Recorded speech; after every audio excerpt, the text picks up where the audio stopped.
وقال سبحانه وتكتب الأيام منكم والصالحين من عبادكم وإمائكم ليكونوا فقراء يغنيهم الله من فضله والله واسع عليم. صدق الله العلي العظيم وبلغ رسول النبي الكريم ونحن على ذلك من الشاكرين والشاكرين والحمد لله رب العالمين. Ndugu zangu Waislamu, awali tumshukuru Mwenyezi Mungu kwa kusema alhamdulillah. Ndoa hii inasadifu kuwa ni katika mambo mema yaliyofanywa katika masiku kumi ya Dhulhijja. Inasadifu kupata ubora ule aliyosema Mtume Muhammad sallallahu alaihi wasallam, ma min ayyam, hakuna katika masiku a'mal salih, matendo yaliyo mema, afdalu inda Allah, yana ubora mno mbele ya Mwenyezi Mungu kuliko mambo yanayofanywa katika mwezi huu. Ndoa hii imethibiti kupata baraka hiyo, imethibiti kupata agizo hilo la Mtume Muhammad sallallahu alaihi wasallam.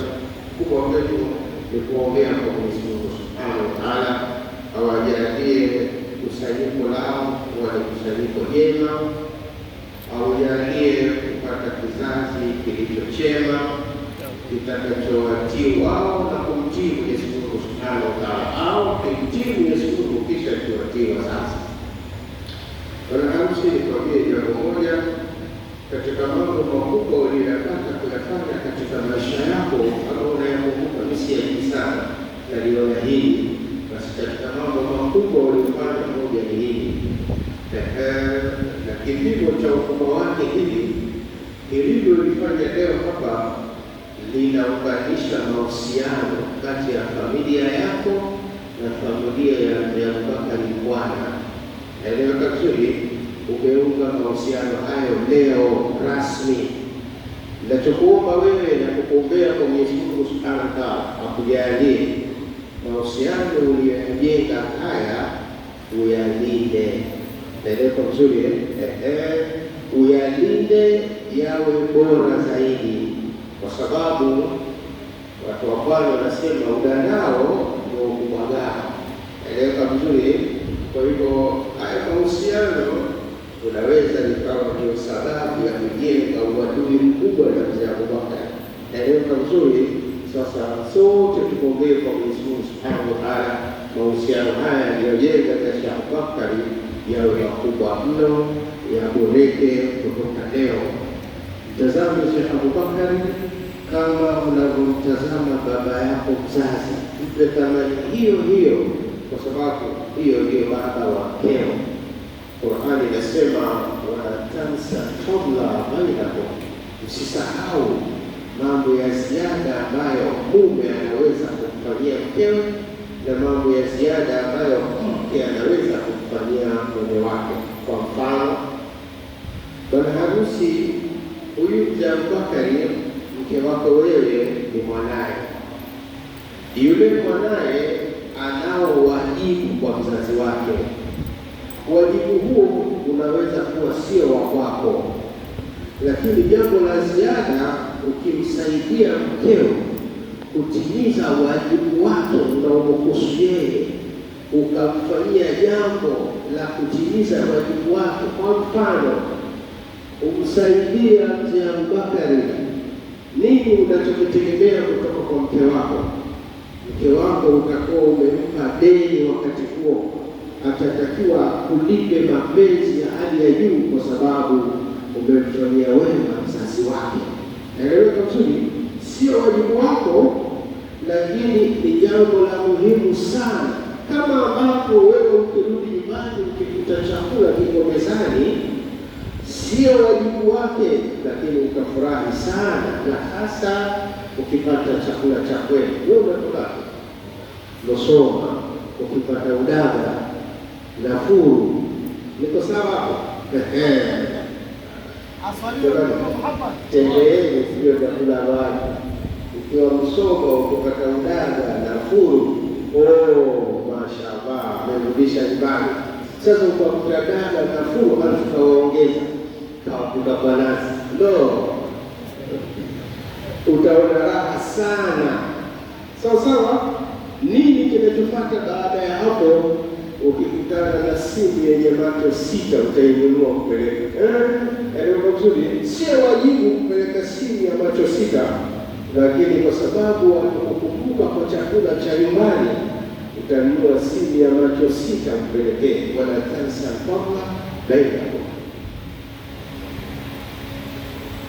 Haya, kama anavyokumbusha Sheikh, mlango ulioingia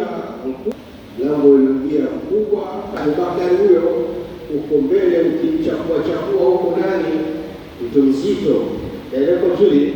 Kwa hiyo jisogeze karibu sana ili ufaike na mengi yaliyopo hapo.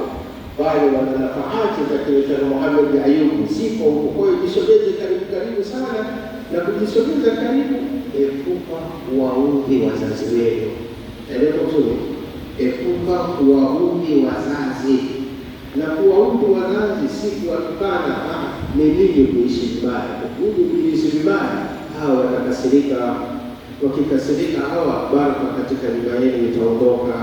Eleweka vizuri. Kwa hivyo jitahidi sana kuwafurahisha hawa wazazi kwa kuwasikiza, lakini kwa kuishi kwa wema na ukarimu.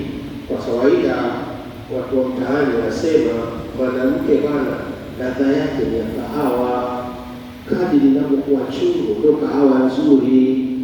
Sawa, kadri inapokuwa tamu ndio kahawa sio nzuri. Kama umeelewa hapo, ladha ya mke ya pilipili, kadri inapowasha ndio pilipili nzuri. Wakati unakula matamasi yatatoka, machozi, lakini wanasema inalisha. Ndio nzuri. Chakula bila ya pilipili kinapooza. Ladha ya mke ni pilipili. Kwa hivyo usione ya kuwasha kwanza kusema kuna pilipili na washa. Kuna taratibu utazoea. Kuna siku bila ya pilipili kusikia. Kwa nzuri. Na maana gani? Leo hata umeoa leo, bibi kaolewa, akikuudi kesho, huyo mke mzuri sana. Kwa nzuri, kesho tu akikuudi, huyo ndio mke mzuri. Usianze kusema maudi siku ya pili, pilipili lazima iwashe. Naeleka vizuri, pilipili lazima iwashe, na ikiwasha ndio inalisha. Naeleka vizuri, kama haiwashi na kama nyanya huwezi kula sana. Ukitaka kula sana weka pilipili, utakula sana. Kwa hivyo tumombe Mwenyezi Mungu Subhanahu wa Ta'ala awajalie mafungamano yao na heri. Ndio maana Mtume akasema wanaoana waambieni hivi, barakallahu lakuma wa baraka alayhima wa jamaa bainahuma bil khair. Wakati tunampongeza, ama hamwezi kusema maneno hayo ya kishihiri, semeni maneno haya: Mwenyezi Mungu akubariki wewe, ambariki na mkeo, awajalie kukutana kwenu kuwe kwa heri. Haya ni maneno ya Mtume Muhammad sallallahu alaihi wasallam. Kuombewa dua kwa mzuri wa Mwenyezi Mungu Subhanahu wa Ta'ala, ili mafungamano yao yawe mafungamano ya heri. Na kama nilisema mwanzo, wamepata bahati, wamefunga ndoa katika masiku matukufu, mwezi mtukufu na siku 10 yaliyo Subhanahu wa Ta'ala. Jalie utukufu huu uharija yao sana. Niseme kama tunasema wasemaji khairu kalami wa afdal wa kadha, maneno mazuri na machache.